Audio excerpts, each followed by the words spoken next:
Boa tarde a todos, graça e paz da parte de Deus para conosco. Que bom estar de novo na oportunidade de estudarmos mais um capítulo da carta aos Tessalonicenses, a segunda carta, e nós vamos ler o texto hoje de 2 Tessalonicenses, capítulo 2, os versículos de 1 a 12. 2 Tessalonicenses 2, de 1 a 12. E nós vamos meditar nessa palavra, mas antes vamos fazer a leitura do texto. Irmãos, no que diz respeito à vinda de nosso Senhor Jesus Cristo e à nossa reunião com Ele, nós vos exortamos a que não vos demovais da vossa mente com facilidade, nem vos perturbeis, quer por escrito, quer por palavra, quer por epístola, como se procedesse de nós, supondo tenha chegado o dia do Senhor. Ninguém de nenhum modo vos engane, porque isto não acontecerá sem que primeiro venha a apostasia e seja revelado o homem da iniquidade, o filho da perdição, o qual se opõe e se levanta contra tudo que se chama Deus ou é objeto de culto, a ponto de assentar-se no santuário de Deus, ostentando-se como se fosse o próprio Deus. Não vos recordais de que ainda convosco eu ensinava e costumava dizer-vos estas coisas? E agora sabeis o que detém esse iníquo, para que ele seja revelado somente em ocasião própria. Com efeito, o mistério da iniquidade já opera, e aguarda somente que seja afastado aquele que agora o detém. Então será de fato revelado o iníquo, a quem o Senhor Jesus matará com o sopro de sua boca e o destruirá pela manifestação de sua vinda. Ora, o aparecimento do iníquo é segundo a eficácia de Satanás, com todo o poder e sinais e prodígios da mentira, e com todo engano de injustiça aos que perecem, porque não acolheram o amor da verdade para serem salvos. É por este motivo que Deus lhes manda a operação do erro para darem crédito à mentira, a fim de serem julgados todos os que não deram crédito à verdade. Antes, pelo contrário, deleitaram-se com a injustiça. Senhor, nós te agradecemos pela tua palavra, queremos meditar nela e aprender dela e ter a nossa vida sustentada na tua palavra, e a nossa esperança renovada e as nossas angústias desfeitas pela visão correta que a tua palavra nos dá. Ajuda-nos a entender os propósitos do Senhor revelados na tua palavra para nós, para os nossos dias. Agradecemos todo o cuidado do Senhor conosco. Pedimos a tua bênção para todos os participantes deste estudo, aqueles que também vão chegar a participar em outros momentos, que o Senhor esteja abençoando essa palavra para que ela possa alcançar corações, sustentar a vida e a fé daqueles que creem no teu nome e na tua palavra. Nós te agradecemos por tudo, oramos, pedindo as tuas bênçãos e a tua direção, em nome de Jesus. Amém. Muito bem, estamos diante do texto bíblico de 2 Tessalonicenses, e nós agradecemos esta oportunidade de estudar este texto, porque esse texto é um texto muito interessante, muito rico e muito elucidativo.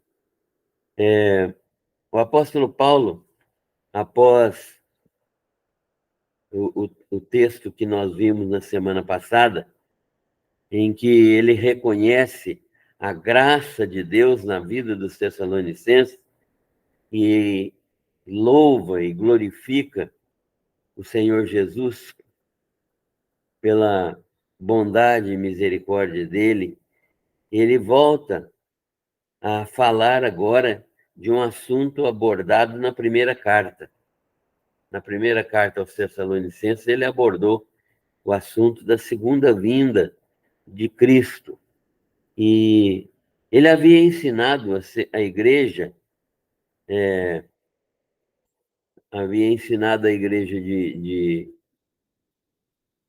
Tessalônica sobre esse assunto.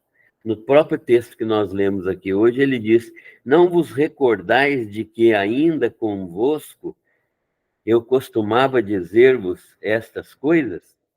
Ou seja, ele ensinou aos crentes de Tessalônica sobre esta matéria, sobre este assunto. E a segunda vinda de Cristo foi um assunto que ele abordou, né, tanto na primeira carta como na segunda carta. E a segunda vinda de Cristo, ele demonstrou, ele havia ensinado a igreja de Tessalônica, mas havia também ensinos falsos, é, ensinos falsos rondando a igreja de Tessalônica, e ensinos que a igreja de Tessalônica começou a perceber, a ouvir, a dar atenção, e depois que Paulo saiu de Tessalônica, esses ensinos começaram a proliferar ali, a aparecer ali com muita intensidade e confundir a cabeça dos tessalonicenses. Os tessalonicenses estavam muito perturbados por esse falso ensino, porque eles ouviram uma coisa de Paulo e estavam ouvindo outros ensinos a respeito do mesmo assunto de outras pessoas, dos falsos ensinos, dos falsos mestres que apareceram ali em Tessalônica, aparentando serem possuidores de autoridade, de verdade, né? Esses homens que apareceram lá pregando essa palavra errada. E então os tessalonicenses estavam muito perturbados pelo falso ensino sobre os acontecimentos futuros. E o apóstolo, então, ficou sabendo dessa história e ele tomou a iniciativa de trazer de volta os tessalonicenses à sã doutrina, né? Ele diz: olha, não vos demovais da vossa mente com facilidade, nem vos perturbeis, quer por espírito, isto é, mesmo que alguém diga que tem espírito de profecia, ou mesmo que alguém diga que tem uma palavra especial de Deus, ou mesmo que alguém diga que recebeu uma carta minha, se isso acontecer, não deem crédito, supondo que essa carta seja de minha autoria, porque não é verdadeiro. E o dia do Senhor ainda não chegou. O dia do Senhor ainda não está presente no mundo. Portanto, não deem crédito a essas coisas. Vocês precisam entender aquilo que nós falamos para vocês e dar crédito àquilo que nós ensinamos a vocês. Aquilo que outros têm ensinado e que tem confundido vocês, abandonem isso, não vos demoveis, né? E é interessante essa palavra. Paulo está dizendo, olha, não saiam da linha, não mudem de lugar, não tirem o pé daquela firmeza que vocês têm, o pé sobre a rocha que vocês creram, que é Jesus, não tirem o pé de sobre essa rocha verdadeira que é o Senhor Jesus. Permaneçam firmes na rocha, na verdade eterna de Jesus. Não mudem. E esses ensinos, portanto, eram falsos, e Paulo está dizendo para eles: permaneçam na sã doutrina, permaneçam na sã doutrina. Eles estavam perturbados, estavam cheios de dúvidas por causa dos ensinos falsos, e Paulo, então, quer trazê-los de volta à vida correta, né? Então, nós vamos encontrar Paulo demonstrando isso no capítulo 3, quando nós estudarmos o capítulo 3 dessa carta. Essa doutrina falsa chegou à igreja, então, através de proclamações proféticas de algum tipo, alguma pessoa dizendo que era profeta e falando como se fosse pelo Espírito de Deus. Paulo fala, não é qualquer espírito que vai falando qualquer coisa e vocês vão acreditando, não. Tem que checar aquilo que está sendo dito. E vocês devem perceber que essa proclamação profética não está de acordo com aquilo que eu ensinei vocês.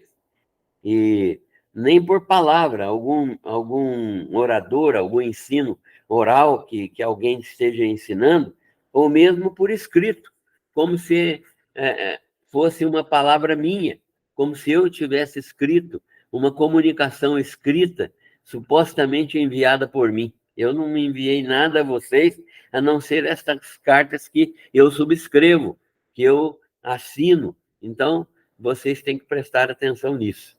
Então, Paulo fala que ele ensinou a verdade aos Tessalonicenses. Não se demovam dessa verdade, porque é o Evangelho de Cristo. É o Evangelho verdadeiro. E é o meu Evangelho. Paulo está dizendo, olha, eu só ensino aquilo que Jesus Cristo pregou. Eu só falo aquilo que Jesus Cristo me autoriza a falar. Eu não abro a boca para dizer qualquer palavra minha. Eu só ensino aquilo que é de Cristo. Por isso, o Evangelho de Cristo é o meu Evangelho, porque o meu Evangelho é o Evangelho de Cristo. Então, eu estou pregando verdadeiramente a palavra do Senhor para vocês. Creiam nisso, permaneçam firmes, não se movimentem para lado nenhum. Creiam firmemente na palavra do Senhor. Então, Paulo está preocupado também em ensinar aos Tessalonicenses sobre esse Evangelho de Cristo. E Paulo diz: vocês estão sendo levados a crer que o dia do Senhor tenha chegado por causa dos sofrimentos e perseguições, mas isso não é verdade. Então, observem bem, Paulo está dizendo para os Tessalonicenses que havia um ensino falso que estava dizendo o seguinte para eles: olha, o dia do Senhor já chegou, porque vocês estão sofrendo perseguições, aí na cidade de vocês estão sendo massacrados, vocês estão sendo levados à prisão, vocês estão sendo vilipendiados de todas as maneiras. Isso é porque o dia do Senhor já chegou. E se o dia do Senhor já chegou, eles foram deixados para trás, né? Vocês já chegaram. Então, vocês foram deixados para trás. Esse era o medo dos Tessalonicenses, de já ter acontecido a ressurreição e Jesus já ter ressuscitado e eles perderem esta ressurreição. Paulo está dizendo, isto não é verdade. Jesus Cristo ainda não voltou. Vocês não podem acreditar nisso, porque Jesus Cristo ainda não voltou, Jesus Cristo ainda não veio a segunda vez. cuidado para não serem enganados. O dia do Senhor ainda não chegou. Paulo insiste, demonstrando que o dia do Senhor ainda não tinha chegado. Há uma ordem de acontecimentos necessários. Paulo vai falar agora, então, desta ordem de acontecimentos necessários. Antes do dia do Senhor voltar, há uma ordem de acontecimentos, há uma cronologia que precisa ser respeitada. E Paulo, então, vai ensinar isso aos Tessalonicenses. E ele começa. Primeiro, o evangelho da graça está sendo pregado. No versículo 8, ele fala isso, né?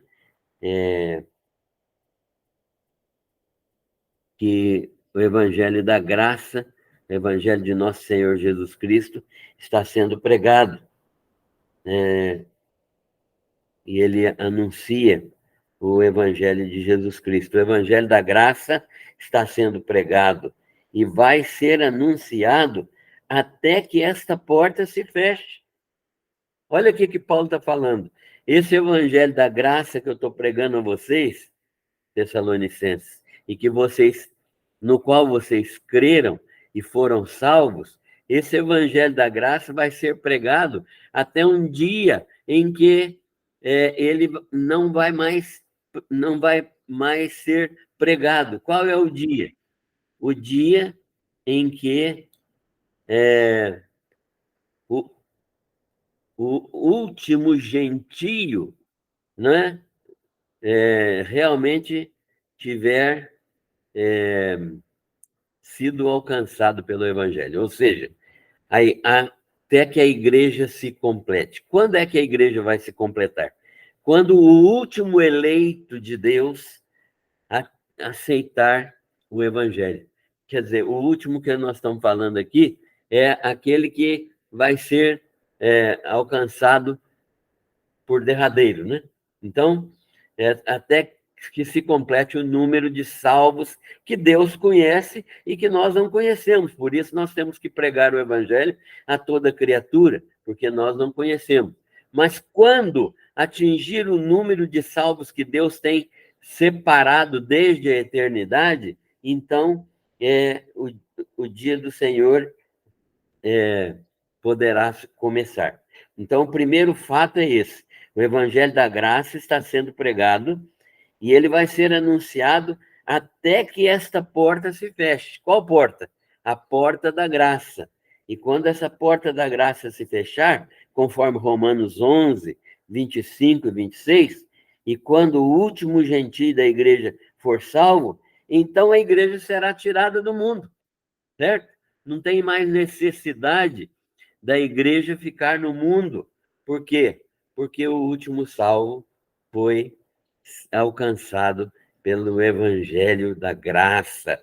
Então, a igreja pode ser tirada do mundo naquele dia, naquele momento, porque não há mais nenhuma missão para a igreja no mundo.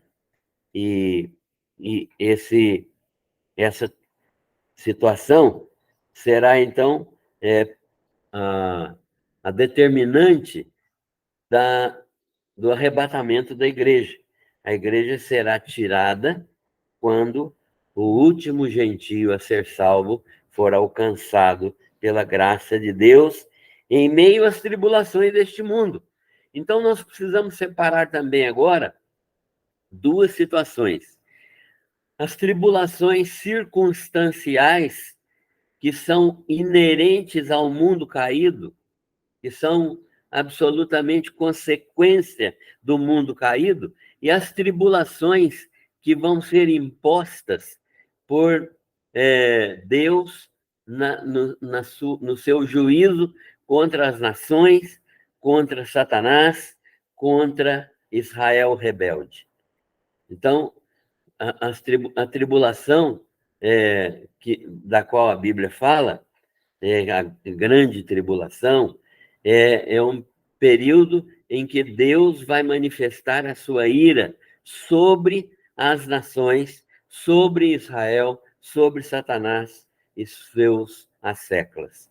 E, portanto, a igreja não pode mais estar no mundo, porque ela não pode receber a ira de Deus sobre si, porque ela já foi devidamente castigada na cruz do Calvário. Então, nós estamos vivendo um período de tribulações. Sim, Jesus disse o quê? No mundo tereis aflições, sereis atribulados, né? Mas esse tipo de tribulação, de sofrimento, de angústias pelos quais nós passamos, são inerentes à queda, são circunstanciais. Não é Deus que está fazendo isso, no sentido de que não é Deus que nos impõe esse tipo de sofrimento. Eles são consequências naturais do estado de pecado e de rebelião que Adão e Eva introduziram no mundo. Mas quando a Bíblia fala de grande tribulação, ela não está falando deste mal circunstancial no qual nós estamos inseridos e que tem aí doença, limitações, morte, sofrimento, angústia, ansiedade, preocupação, medo, violência, essas coisas que são consequência do afastamento de Deus. Quando a Bíblia fala de grande tribulação, que Jesus falou em Mateus 24, ele está falando da ira de Deus sobre o mundo caído, né? E não sobre a igreja. Esse mal circunstancial, a igreja está passando por ele. Deus usa esse mal circunstancial para nos abençoar como filhos, por meio da disciplina amorosa de Deus. Mas não será assim com o sofrimento tribulacional. O sofrimento tribulacional não poderá nos atingir, porque ele é manifestação da ira de Deus. Esse tipo de sofrimento que nós passamos agora, por querendo ou não, gostando ou não, ele faz parte da graça e da misericórdia de Deus para conosco, preparando-nos e melhorando-nos e nos fazendo capacitados a sermos instrumentos de Deus neste mundo caído. Portanto, Paulo está ensinando, há um evangelho da graça que está sendo pregado, ele vai ser pregado até que o último gentio se converta. Tendo se convertido o último gentio, a igreja pode ser arrebatada. E então, essa situação, em meio às tribulações deste mundo presente, no qual nós já estamos passando, no qual nós estamos vivendo, nós vamos passar por esse tipo de tribulações, de aflições neste mundo, como Jesus passou e como os discípulos passaram. Mas, quando a igreja for tirada daqui, a ira de Deus será manifesta. Então, nós estaremos longe desta ira, porque a ira de Deus não pode cair sobre aqueles que já tiveram a sua vida lavada no sangue do Cordeiro e cuja manifestação de ira de Deus sobre eles foi transferida para a pessoa de Jesus Cristo. Então, é nessa circunstância que Paulo está se firmando para demonstrar que a igreja será arrebatada em meio às tribulações deste mundo presente, no qual nós já temos muitos agentes do anticristo trabalhando, né? O apóstolo João dizia exatamente isso, né? Que já havia muitos anticristos no meio deles. Quer dizer, quem que eram esses anticristos? Pessoas, agentes de Satanás que estavam agindo no mundo. Entretanto, não era ainda, e não é ainda, a tribulação. Não é o período tribulacional. Então, o que vai acontecer em segundo lugar? Os mortos ressuscitarão primeiro. Nós vimos na carta de Paulo aos Colossenses, aos Tessalonicenses, na primeira carta, vimos que vai haver o quê? Uma ressurreição. Uma ressurreição. E os Tessalonicenses estavam com medo de não participar disso, que os mortos iam perder esta oportunidade de reinar com Cristo no reino milenar. Então, Paulo fala com ele, não é desse jeito que vocês estão imaginando. Eu já ensinei vocês, os mortos em Cristo ressuscitarão primeiro. Os que estiverem vivos quando Jesus voltar, jamais precederão os mortos. Os mortos vão ressuscitar primeiro.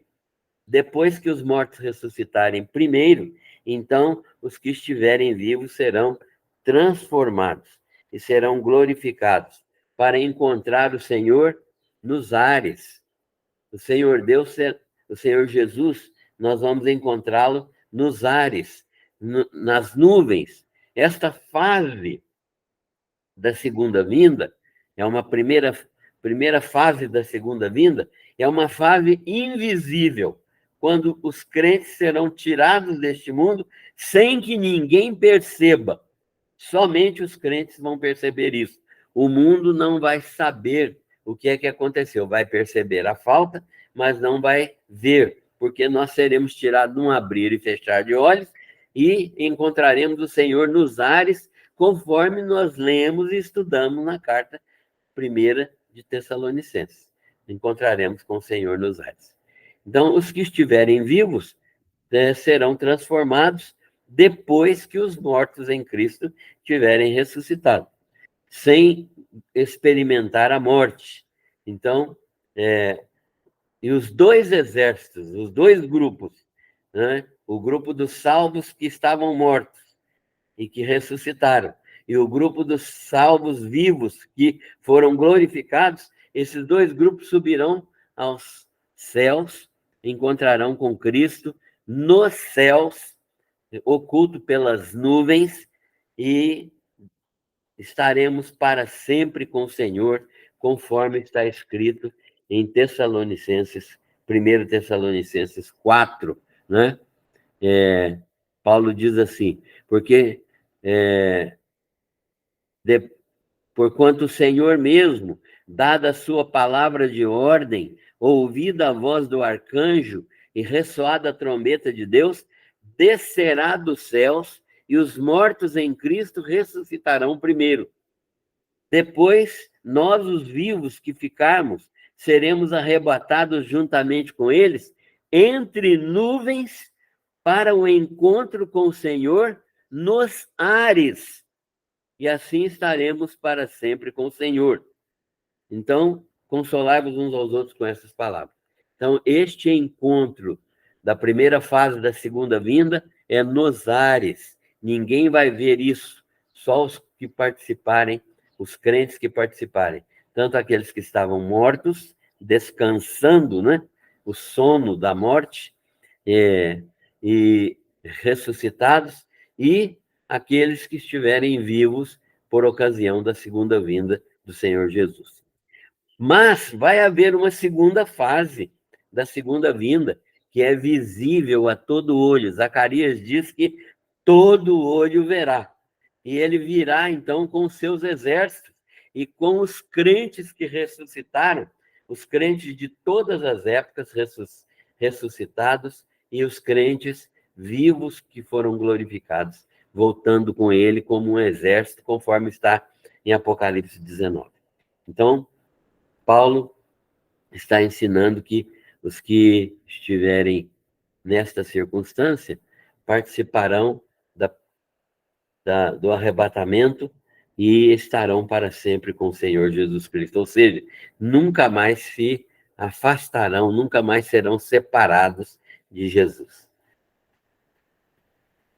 Quarto, Paulo mostra que o dia do Senhor, então nós estamos vendo a cronologia dos acontecimentos.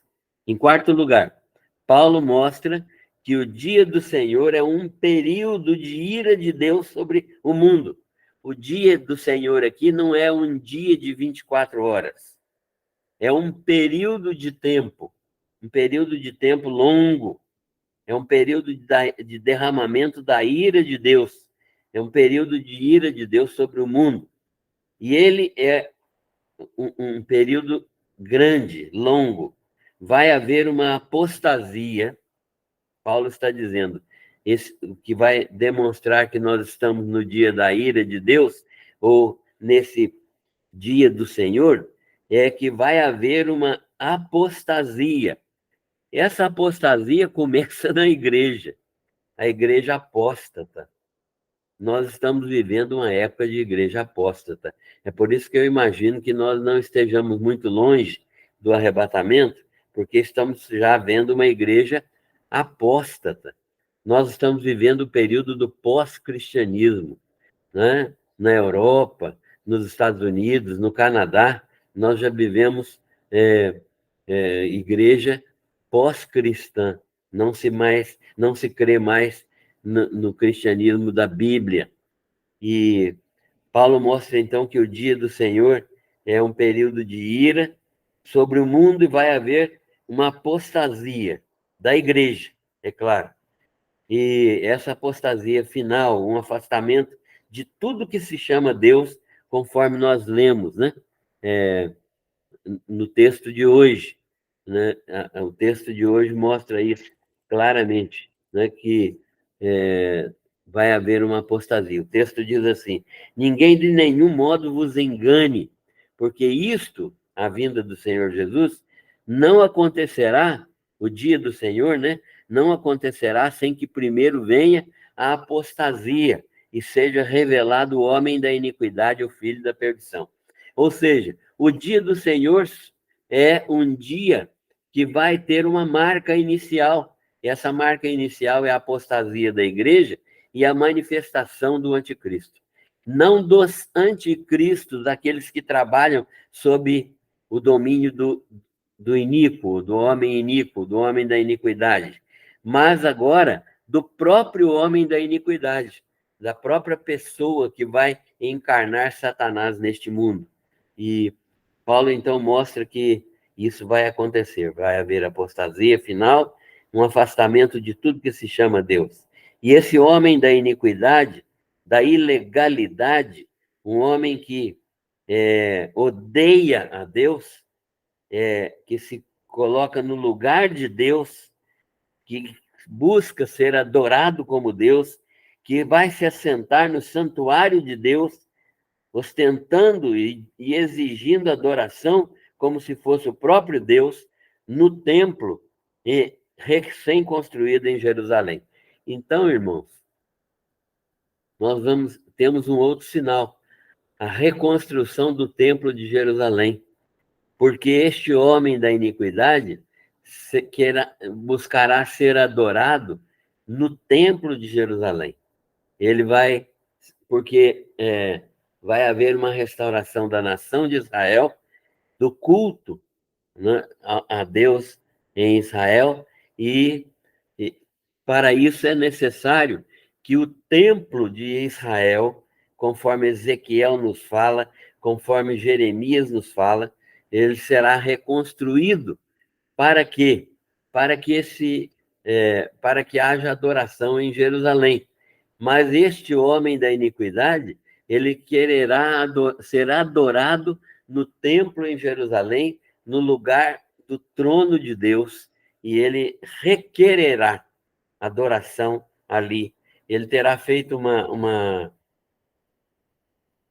aliança com os judeus serão enganados por esse anticristo e terão feito uma aliança com ele que depois será quebrada, porque quando eles perceberem, os judeus perceberem que este homem da iniquidade está querendo ocupar o lugar de Deus, então eles vão romper essa aliança, mas o templo terá que ser reconstruído em Jerusalém. E, segundo os estudiosos do assunto, esse templo já está praticamente pronto, bastando apenas ser montado no lugar que ele deveria ocupar, que é o Monte Moriá, né, lá em Jerusalém.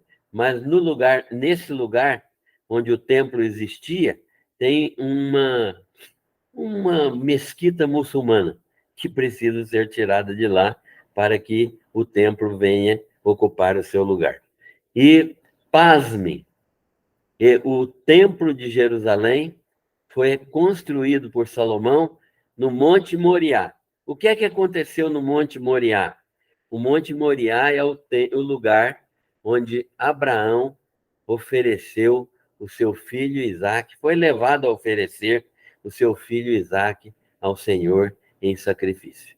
Então, não são coincidências, né? São determinações de Deus, e Deus faz as coisas com absoluta perfeição. Quinto, por que ainda não foi revelado o iníquo? Por que esse homem da iniquidade ainda não foi revelado, né? Para que venha, que comece o dia do Senhor. Ele não foi revelado porque ele continua agindo subrepticiamente, né? Ele continua agindo por seus agentes, porque há algo que o detém. Paulo fala isso claramente, né? Paulo fala que agora sabeis que o que o detém para que seja revelado somente em ocasião própria.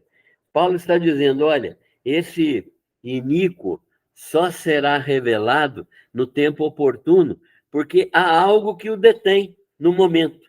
O que é o que o detém no momento? Então, o que o detém no momento tem algumas ideias que são manifestadas por pessoas que estudam um assunto. Alguns acham que o que o detém no momento, que não impede a manifestação desse iníquo, do homem da iniquidade, do anticristo, seria a igreja, só a igreja do Senhor. Mas qual igreja? Se nós vivemos numa época de uma igreja apóstata ou mundana, uma igreja centrada em si mesma, uma igreja que é pecaminosa na sua essência, então, possivelmente não seja a igreja. Outros acham que poderia ser o governo humano. Eu entendo que não tem nada a ver com o governo humano, até porque o governo humano que nós conhecemos são estruturas governamentais corruptas que servem a Satanás, infelizmente.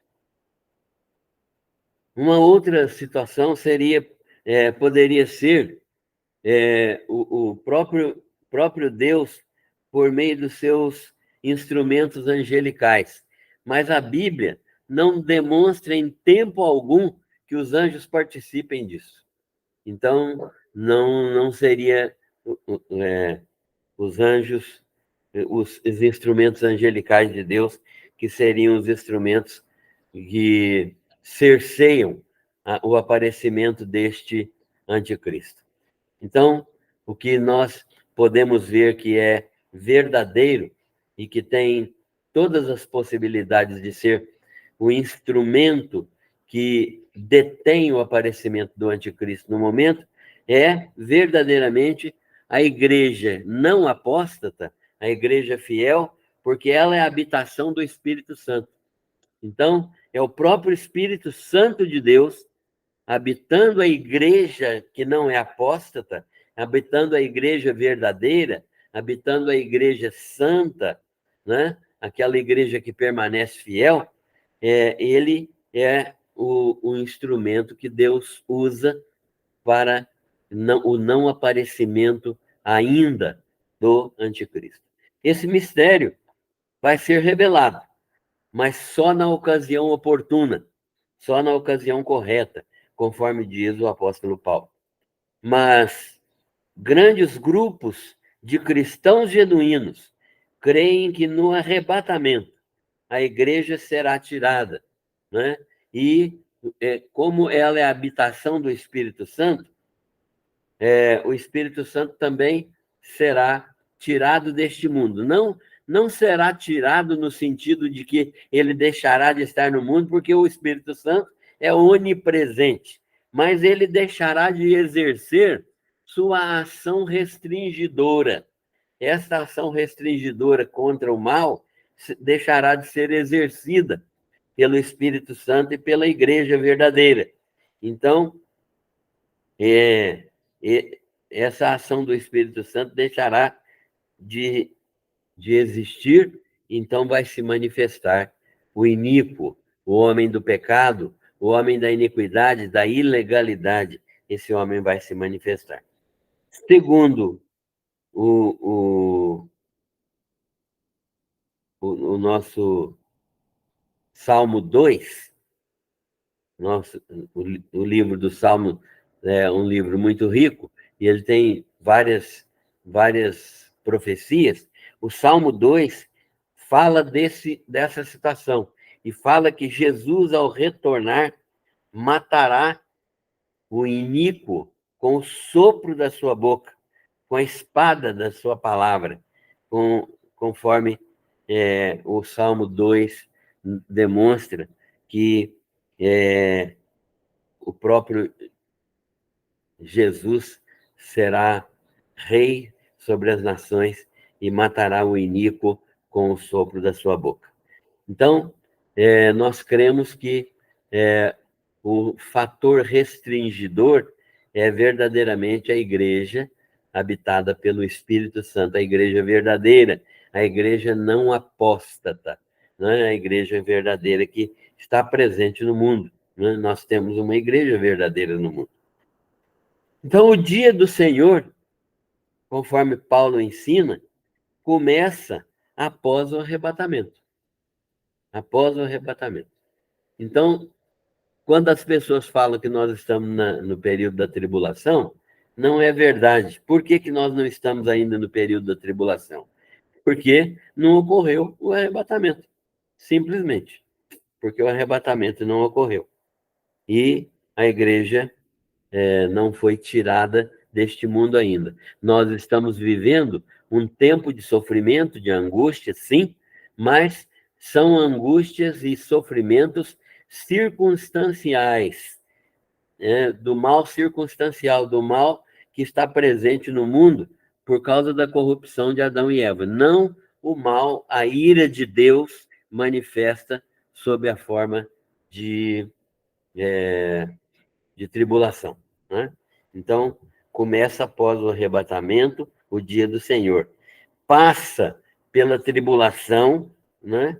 A tribulação é que Jesus dividiu em duas fases a tribulação, né? O princípio de dores, e a grande tribulação, demonstrando que verdadeiramente nós teremos duas etapas grandes definitivas no período tribulacional. A angústia, Jeremias fala sobre a angústia de Israel. E ele diz que nunca houve um período de sofrimento como este, nem jamais haverá. A angústia de Israel. Israel estará sofrendo porque se afastou de Deus nesse período tribulacional. E a angústia de Israel reúne-se contra os povos no Armagedon. E Jesus vem nesse período de angústia de Israel e conforme nós encontramos em Apocalipse 19, ele vai reunir todos os povos contra Israel, né, na batalha do Armagedon, e todos os inimigos de Israel serão destruídos ali, porque vai haver um desejo de todas as nações de destruírem Israel. Então, o texto nos ensina que nós vamos viver esse período de pré-arrebatamento até que Jesus arrebate a sua igreja. E então começa o período chamado de tribulação, e é uma das fases do dia do Senhor. E Jesus vai preparar o julgamento para aqueles que vão participar do reino, do reino milenar. No fim do reino milenar, nova rebelião acontecerá. E Deus vai destruir aqueles que se rebelarem já no fim do arrebatamento. E Deus vai manifestar a sua ira final contra Satanás e todos os seus asséculos. Todos os que estão mortos, porque não creram no Evangelho, serão julgados e condenados ao inferno. Ali no inferno, depois de Satanás e a besta e o falso profeta serem lançados no lago de fogo, e é onde os que não creram na palavra do Senhor também serão lançados. O destino final dos perdidos não é o inferno. As pessoas pensam que o inferno é o lugar final de julgamento dos perdidos. Não é. O destino final dos incrédulos, o destino final de Satanás, o destino final da besta e do falso profeta, né? Ou do anticristo, que é a mesma coisa, e o falso profeta, é o lago de fogo. Até o inferno será lançado no lago de fogo, que é o lugar onde haverá juízo eterno, condenação eterna, né? Conforme o ensino de Apocalipse. Então, ali depois, Satanás será lançado juntamente com todos os perdidos, e eles foram lançados no lago de fogo. A Bíblia chama este de a segunda morte. A segunda morte, né? A morte espiritual e agora a segunda morte, a morte eterna, a separação eterna de Deus. O apóstolo está, então, ciente, claramente consciente de que o mundo jaz do maligno. O mundo jaz do maligno. Nós vivemos num mundo que jaz do maligno. Jesus afirmou isso também. João tem a mesma visão de Paulo. E ele afirma que muitos anticristos já estão no mundo. No tempo de João, já havia pessoas trabalhando contra o evangelho, né? E muitos anticristos já estão em ação no mundo. E o homem da iniquidade, o anticristo, aguarda apenas que seja afastado aquele que o detém, que é o Espírito Santo de Deus, né? E que está impedindo a sua manifestação plena.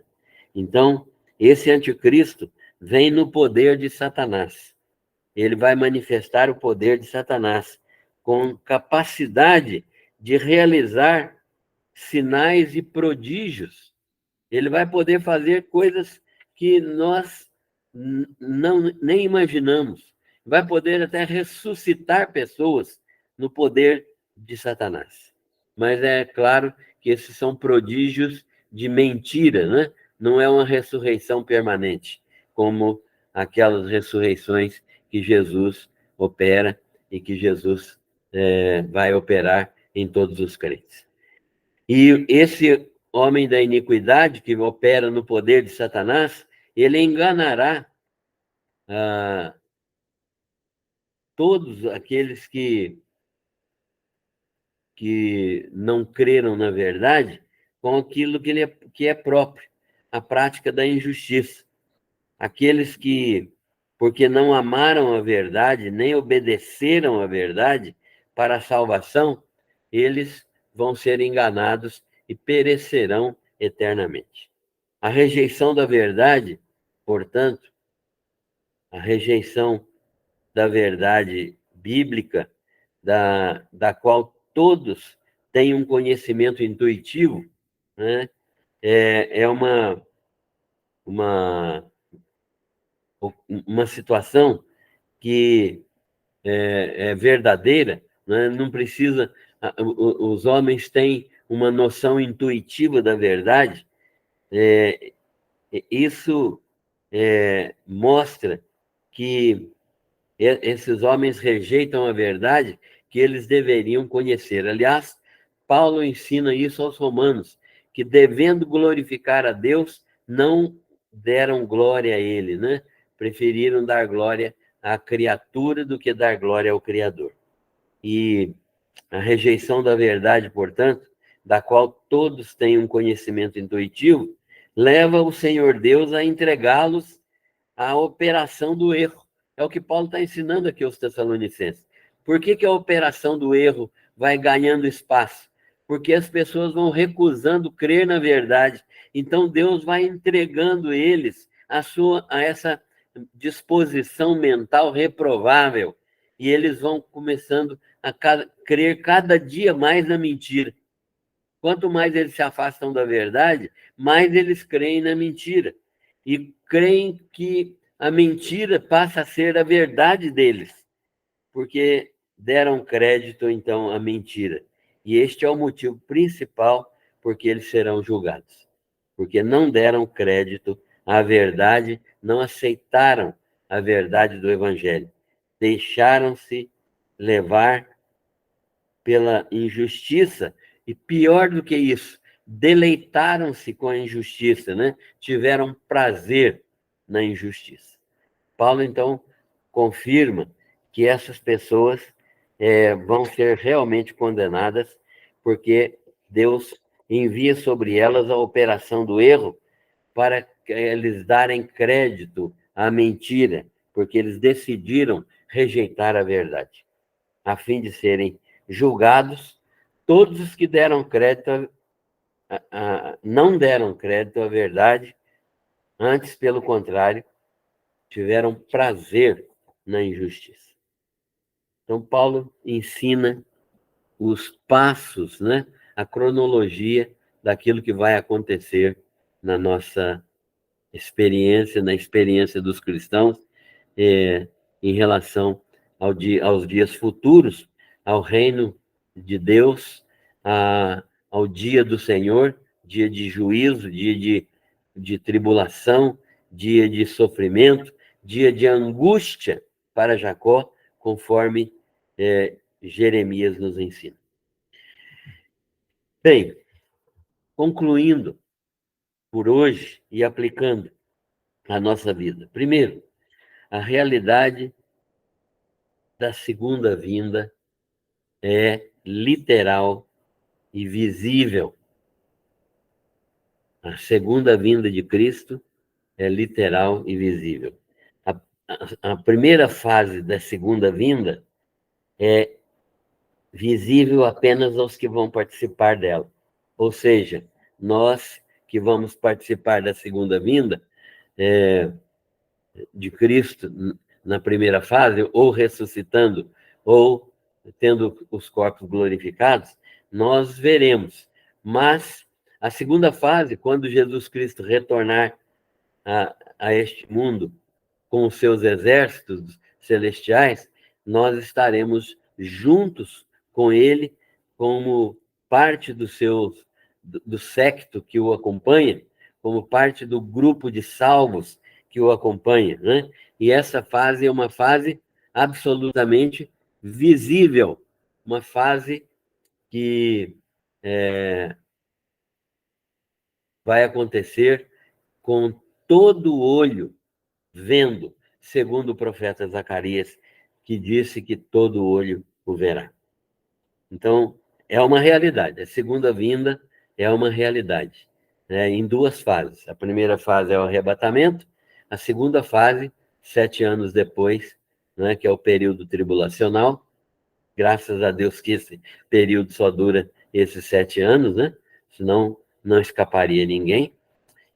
E essa segunda fase será visível e nós estaremos participando desta segunda fase com o Senhor Jesus Cristo.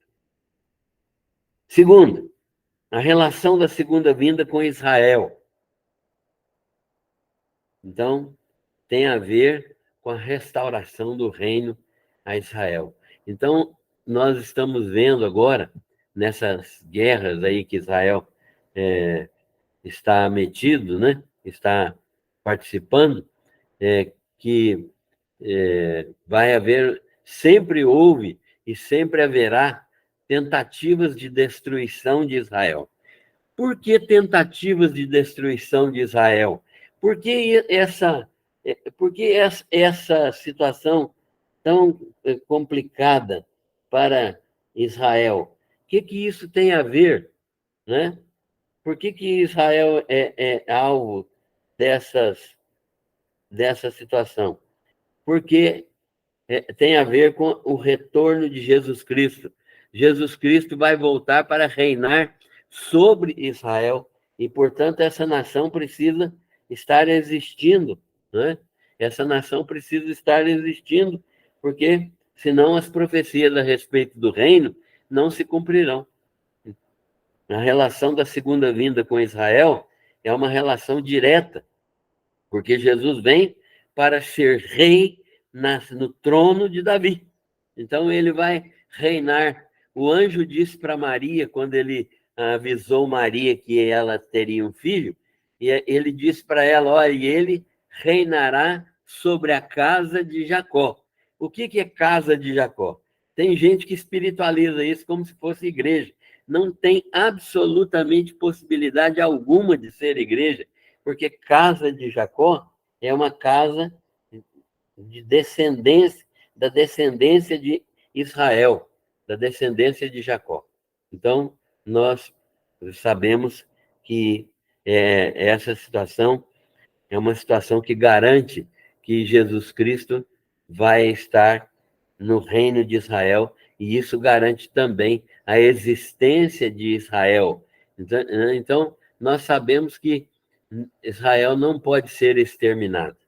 Deus sempre vai preservar esta nação para o cumprimento das profecias de que Jesus é o rei de Israel. Terceiro, a necessidade de restauração de Israel, né, por causa das promessas de Deus a respeito da pessoa de Cristo. Cristo é o rei dos reis, é o rei de Israel. Então, nós já vimos isso, né, a necessidade de restauração de Israel. Então, vai ocorrer restauração de Israel e Jesus vai reinar sobre Israel. Quarto, há uma relação de Israel com a igreja. Israel é uma entidade, igreja é uma outra entidade. Elas não são iguais. Nós temos centenas de diferenças entre Israel e igreja.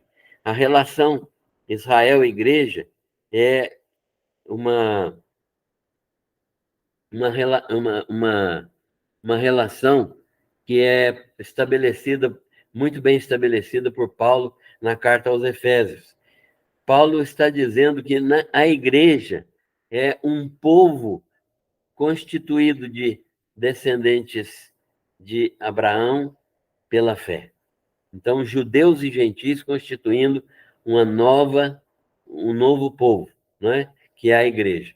Mas Deus não deixou de tratar com o povo de Israel, o povo que Deus ama, com quem Deus fez aliança, aos quais Deus fez promessas, e promessas a Abraão, Isaque e Jacó, que serão cumpridas na nação de Israel. Então, há uma relação direta entre Israel e igreja, no sentido de que uma nova criação, mas há também o tratamento de Deus específico com a nação de Israel. Quinto, a realidade do juízo. Nós precisamos reconhecer isso. A realidade do juízo de Deus, da condenação, do inferno, do lago de fogo. Hoje tem muita gente que parou de pregar isso. Tem muita gente que hoje tem crentes, igrejas que defendem a não existência do inferno, que defendem a salvação universal. Esse tipo de doutrina chama universalismo, significando que Deus vai salvar no fim todas as pessoas e que não há inferno. Os próprios adventistas não creem no inferno. Então, A Bíblia é clara, demonstrando que há uma realidade do juízo de Deus, da condenação de Deus àqueles que não rejeitaram a verdade, àqueles que não aceitaram a verdade, dá uma certeza a respeito do inferno, há uma certeza a respeito do lago de fogo, e o lago de fogo é uma situação grave que vai finalizar todos os juízos de Deus. E, finalmente, o destino final dos que rejeitam a verdade de Deus, que é a separação eterna de Deus. Então, esse texto é muito importante para a nossa vida espiritual, porque ele demonstra todas as coisas que Jesus ensinou a respeito da vida futura, e demonstrando também que o destino final daqueles que não creem na verdade, que não creem em Jesus Cristo, é a morte eterna, a separação eterna de Deus. Nós chegamos ao fim, desejamos que Deus abençoe a vida de todos, e se pudermos responder alguma pergunta, estaremos à disposição.